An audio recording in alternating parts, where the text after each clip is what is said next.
ಒಂದು 3 ದಿವಸ ಹಿಂದೆ ಎಸ್ಪೆಷಲಿ ಶನಿವಾರ ಮತ್ತು ರವಿವಾರ ನಮ್ಮ ಬೆಣ್ಣೆತೊರ ನದಿಯಲ್ಲಿ ನೀರು ಜಾಸ್ತಿ, ಕ್ಯಾಚ್ಮೆಂಟ್ ಏರಿಯಲ್ಲಿ ಜಾಸ್ತಿ ಮಳೆ ಬಂತು.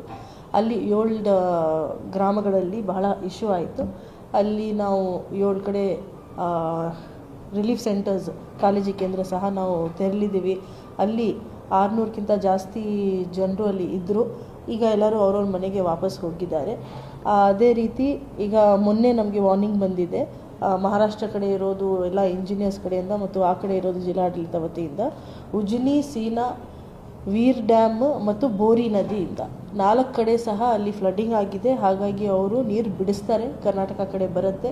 ಬಿಜಾಪುರ ಜಿಲ್ಲೆ ಮತ್ತು ಕಲಬುರಗಿ ಜಿಲ್ಲೆ ಇಫೆಕ್ಟ್ ಆಗುತ್ತೆ ಅಂತ ನಮ್ಮ 2 ಜಿಲ್ಲಾಧಿಕಾರಿಗಳಿಗೆ ಅವರು ಮಾಹಿತಿ ಶೇರ್ ಮಾಡಿದ್ದಾರೆ.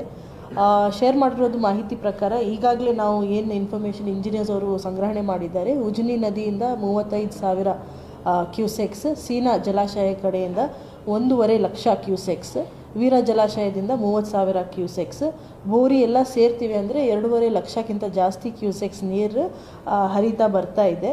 ಇದು ನಾಳೆ ಮಧ್ಯಾಹ್ನದಿಂದ ಇನ್ನೂ ಹೆಚ್ಚು ಪ್ರಮಾಣದಲ್ಲಿ ಸೇರುತ್ತೆ ಬಂದು ಕಲಬುರಗಿಯಲ್ಲಿ ಭೀಮಾ ನದಿಗೆ. ಸೊ ಭೀಮಾ ನದಿ ಪಥದಲ್ಲಿ ಇರೋದು ನಾವು ಈಗಾಗಲೇ 94 ವಿಲೇಜಸ್ ಏನು ಫ್ಲಡ್ ಎಫೆಕ್ಟೆಡ್ ಆಗುತ್ತೆ ಈಗಾಗಲೇ ನಾವು ಮ್ಯಾಪಿಂಗ್ ಮಾಡಿದ್ದೀವಿ. ಈಗಾಗಲೇ ಅದೆಲ್ಲ ಕಡೆ 100 ಕಡೆ ಕಾಳಜಿ ಕೇಂದ್ರ ನಾವು ಅವಶ್ಯಕತೆ ಇದ್ದಲ್ಲಿ ಮಾಡೋಕ್ಕೆ ತಯಾರಿದ್ದೀವಿ.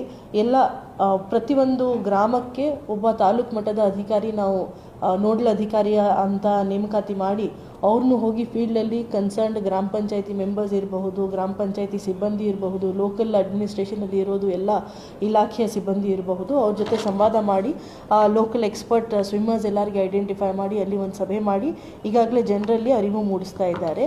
ಅದಲ್ಲದೆ ಜಾನುವಾರುಗಳು ನಾವು ರೆಸ್ಕ್ಯೂ ಮಾಡೋದು ಅವಶ್ಯಕತೆ ಇದ್ದಲ್ಲಿ ಒಂದು 40 ಕಡೆ ಎಲ್ಲಿ ನಾವು ತಾತ್ಕಾಲಿಕ ಗೋಶಾಲೆ ಸ್ಥಾಪನೆ ಮಾಡಬಹುದು, ಆ ಜಾಗ ಸಹ ನಾವು ಗುರುತಿಸಿ ಇಟ್ಕೊಂಡಿದ್ದೀವಿ. ಅಲ್ಲಿ ಲೋಕಲ್ ಆಫೀಸರ್ಸ್ ಎಲ್ಲರಿಗೆ ಗೊತ್ತಿದೆ. ಎಸ್ಪೆಷಲಿ ಅಫ್ಜಲ್ಪುರ, ಜೇವರ್ಗಿ, ಕಲಬುರ್ಗಿ ಮತ್ತು ಚಿತ್ತಾಪುರ ತಾಲೂಕುಗಳು ಎಫೆಕ್ಟ್ ಆಗಬಹುದು. ಹಾಗಾಗಿ ಆ ವಿಲೇಜಸಲ್ಲಿ ಒಬ್ಬ ಡಿಸ್ಟ್ರಿಕ್ಟ್ ಲೆವೆಲ್ ಆಫೀಸರ್ ಸಹ ನಾವು ನೇಮಕಾತಿ ಮಾಡಿದ್ದೀವಿ, ಅಲ್ಲಿ ಹೋಗಿ ಅವರು ಮಾನಿಟರ್ ಮಾಡಲಿ ಅಂತ. ಈಗ ಭೀಮಾ ನದಿ 400 ಮೀಟರ್ ಕಿಂತ ಜಾಸ್ತಿನೇ ಈಗ ಫ್ಲೋ ಆಗ್ತಾ ಇದೆ. ಹಾಗಾಗಿ ಎಲ್ಲ ಕಡೆ ನಾವು ವಾರ್ನಿಂಗ್ ಮೆಕ್ಯಾನಿಸಮ್ಸ್ ಏನೇನಿದೆ ಆ್ಯಕ್ಟಿವೇಟ್ ಮಾಡಿಸ್ಕೊಂಡಿದ್ದೀವಿ. ಜೊತೆಗೆ ತಮ್ಮೆಲ್ಲರಿಗೆ ಗೊತ್ತಿರೋ ಹಾಗೆ ಮನೆಯಲ್ಲಿ ನೀರೆಲ್ಲ ನುಗ್ಗಿದೆ ಅಂದರೆ ನಾವು ಶಿಫ್ಟಿಂಗ್ ಮಾಡ್ತೀವಿ. ಅವ್ರ ಮನಪೊಲಿಕೆ ಮಾಡಿ ಜನರಿಗೆ ಸ್ವಲ್ಪ ಕೆಳಗಡೆ ಇರೋದಕ್ಕಿಂತ ಸ್ವಲ್ಪ ಹೈ ಲೆವೆಲಲ್ಲಿ ಇರೋದು ಮನೆಗಳು, ರಿಲೇಟಿವ್ಸ್ ಮನೆ ಇರಬಹುದು, ಫ್ರೆಂಡ್ಸ್ಗಳದ್ದು ಮನೆಗಳು ಇರಬಹುದು, ಅಲ್ಲಿ ಶಿಫ್ಟ್ ಮಾಡಿ ಅಂತ ಅವ್ರ ಮನಪೊಲಿಕೆ ಮಾಡ್ತಾ ಇದ್ದೀವಿ.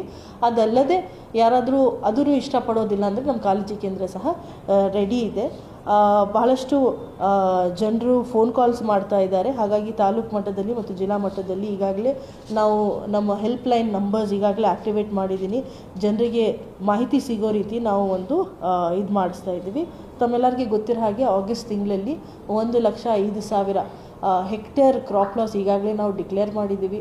ಅದು ಜಾಯಿಂಟ್ ಸರ್ವೆ ಸಹ ಮುಕ್ತಾಯ ಆಗಿದೆ. 7 ತಾಲೂಕುಗಳದ್ದು ಪರಿಹಾರ ಪೋರ್ಟಲಲ್ಲಿ ಎಂಟ್ರಿ ಮಾಡೋಕ್ಕೆ ಅವಕಾಶ ಕೊಡಿ ಅಂತ ನಾವು ಬರೆದಿದ್ದೀವಿ. ಇನ್ನೂ 4 ತಾಲೂಕದ್ದು ಸಹ ಈಗ ಕಳಿಸಿದ್ದೀವಿ. ಹಾಗಾಗಿ ಆಗಸ್ಟ್ ತಿಂಗಳವರೆಗೆ ಆಗಿರೋದು ಲಾಸಸ್ ಜೊತೆಗೆ ಸೆಪ್ಟೆಂಬರ್ ತಿಂಗಳಲ್ಲಿ ಎಸ್ಪೆಷಲಿ ಹಿಂದಿನ 10 ದಿನದಲ್ಲಿ ಬಹಳಷ್ಟು ಹೆಚ್ಚಿನ ಪ್ರಮಾಣದಲ್ಲಿ ಮಳೆ ಬಂದಿರೋದು ಪ್ರಯುಕ್ತ ಮತ್ತು ನದಿಗಳಲ್ಲಿ ಪ್ರವಾಹದ ಒಂದು ಸಂದರ್ಭ ಇರೋದು ಪ್ರಯುಕ್ತ ಒಂದು ನದಿ ಪಥದಲ್ಲಿ ಇರೋದು ಗ್ರಾಮಗಳಲ್ಲಿ ಮತ್ತೊಮ್ಮೆ ಲಾಸಸ್ ಆಗಿದೆ. ಅದು ಸಹ ಪ್ರಾಥಮಿಕ ವರದಿ ಮಾಡೋಕ್ಕೆ ನಾವು ಅಧಿಕಾರಿಯವರಿಗೆ ಈಗಾಗಲೇ we have given dum instructions. ಅವ್ರು ಈಗಾಗಲೇ ಫೀಲ್ಡ್ಗೇನು ಹೋಗ್ತಾ ಇದ್ದಾರೆ, ಅಲ್ಲಿ ಎಲ್ಲೆಲ್ಲಿ ಲಾಸಸ್ ಆಗಿದೆ ಅದನ್ನು ಅವರು ನೋಟ್ ಡೌನ್ ಮಾಡ್ಕೊಳ್ತಾ ಇದ್ದಾರೆ. ಇಲ್ಲಿ ಜೀವ ಹಾನಿ ಸಹ ಆಗಿದೆ. ತಮ್ಮೆಲ್ಲರಿಗೆ ಗೊತ್ತಿರೋ ಹಾಗೆ ಜೇವರ್ಗಿಯಲ್ಲಿ ಒಂದು ಕಡೆ ಮನೆ ಗೋದೆ ಕುಸಿದು ಒಂದು 17 ವರ್ಷ ಹುಡುಗಿದು ಜೀವಹಾನಿ ಆಗಿದೆ. ಅವ್ರದ್ದು ಪರಿಹಾರ ಈಗಾಗಲೇ ಕೊಡಲಾಗಿದೆ.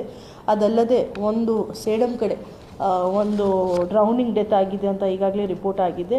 ಅವ್ರಿಗೇನು ಸಾಂತ್ವನ ಕೊಡೋದಕ್ಕೆ ನಮ್ಮ ತಹಸೀಲ್ದಾರ್ ಮತ್ತು AC ಹೋಗಿ ಫ್ಯಾಮಿಲಿಗೆ ಈಗಾಗಲೇ ಭೇಟಿಯಾಗಿದ್ದಾರೆ ಮತ್ತು ಅವರಿಗೆ ಯಾವ ರೀತಿ ಅನುಕೂಲ ಮಾಡಬೇಕು, ಸರ್ಕಾರ ವತಿಯಿಂದ ಏನೇನು ಮಾಡಬಹುದು, ಆಡಳಿತ ವತಿಯಿಂದ ಏನೇನು ಮಾಡಬಹುದು ಅದು ಮಾಡೋಕ್ಕೆ ನಾವು ಸಿದ್ಧಿದ್ದೀವಿ. ಜೀವಹಾನಿ ಇಲ್ಲದೆ ಜಾನುವಾರುಗಳದ್ದು ಹಾನಿ ಹಿಂದಿನ 2 ತಿಂಗಳಲ್ಲಿ 103 ಜಾನುವಾರುಗಳದ್ದು ಜೀವಹಾನಿ ಆಗಿದೆ. ಅವ್ರಿಗೆ 18 ಲಕ್ಷವರೆಗೆ ಪರಿಹಾರ ಧನ ಈಗಾಗಲೇ ಪಾವತಿ ಆಗಿದೆ. ಅದು ಅಲ್ಲದೆ ಮನೆ ಹಾನಿ 753 ಕಡೆ ಭಾಗಶಃ ಮನೆ ಹಾನಿ ಆಗಿರೋದು ನಾವು ಗಮನಿಸಿದ್ದೀವಿ. ಅದು ರಿಪೋರ್ಟ್ ಸಹ ಮಾಡಿ ಇಂಜಿನಿಯರ್ಸ್ ಮತ್ತು ಗ್ರಾಮ ಪಂಚಾಯತಿ PDOs ಹಾಗೂ VAOಗಳು ಜಾಯಿಂಟ್ ರಿಪೋರ್ಟ್ ಹಾಕ್ತಾರೆ. ಅದು ಪ್ರಕಾರ ಎಷ್ಟು ಪ್ರತಿಶತ ಅವ್ರದ್ದು ಹಾನಿಯಾಗಿದೆ ಅದು ಪ್ರಕಾರ ನಾವು ಅವ್ರಿಗೆ ಪರಿಹಾರವನ್ನು ಸಹ ಕೊಡ್ತೀವಿ. ಅದು ಸಹ ಪ್ರಾಸೆಸ್ ನಡೀತಾನೇ ಇದೆ. ಬಹಳಷ್ಟು ಮನೆಗಳಿಗೆ ನೀರು ನುಗ್ಗಿ ಬಟ್ಟೆ ಮತ್ತು ದಿನನಿತ್ಯ ಬಳಕೆ ಆಗ್ತಾ ಇರೋದು ಗೃಹ ಉಪಯೋಗಕ್ಕೆ ಏನೇನು ವಸ್ತುಗಳು ಇರುತ್ತೆ ಅದೆಲ್ಲ ಹಾನಿ ಇದ್ದಾಗ ಅವ್ರಿಗೆ ಸಹ ನಾವು SDRF ಗೈಡ್ಲೈನ್ಸ್ ಪ್ರಕಾರ 1600 ಮನೆಗಳಿಗೆ ಹಣವನ್ನು ವಿತರಣೆ ಈಗಾಗಲೇ ಆಗಿದೆ. ಎಲ್ಲ ಕಡೆಯಿಂದ ಮುಂಜಾಗ್ರತಾ ಕ್ರಮ ತಗೊಳ್ತಾ ಇದ್ದೀವಿ. ಪ್ರಿವೆಂಟಿವ್ ಆಗಿ ನಾವು ಯಾವುದೇ ರೀತಿ ಹಾನಿ ಆಗಬಾರ್ದು ರೀತಿಯೂ ಬಹಳಷ್ಟು ನಾವು ಸ್ಟೆಪ್ಸ್ ತಗೊಳ್ತಾ ಇದ್ದೀವಿ. ಜನರದ್ದು ಸಹಕಾರ ಅದರಲ್ಲಿ ಇದೆ. ಮತ್ತು ಯಾವುದು ಸಂದರ್ಭದಲ್ಲಿ ತಮ್ಮೆಲ್ಲರಿಗೂ ಗೊತ್ತಿರೋ ಹಾಗೆ ಪ್ರವಾಹದ ಸಂದರ್ಭದಲ್ಲಿ ಎಲ್ಲ ಪ್ರಿವೆಂಟ್ ಮಾಡೋಕ್ಕೆ ಆಗೋದಿಲ್ಲ. ಒಂದೆರಡು ಕಡೆ ಹಾನಿ ಆದಾಗ ಆ ಸಂದರ್ಭ ಬಂದಾಗ ಸಹ ನಾವು ಅವ್ರಿಗೆ ವಿತರಣೆ ಆಗೋ ರೀತಿ ಪರಿಹಾರ ಏನಿದೆ ಅವರು ಹಕ್ಕಿನ ದಲ್ಲಿ ಎಷ್ಟು ಪರಿಹಾರ ಇರುತ್ತೆ ಅದು ನಾವು ಪಾವತಿ ಮಾಡ್ತಾ ಇದ್ದೀವಿ.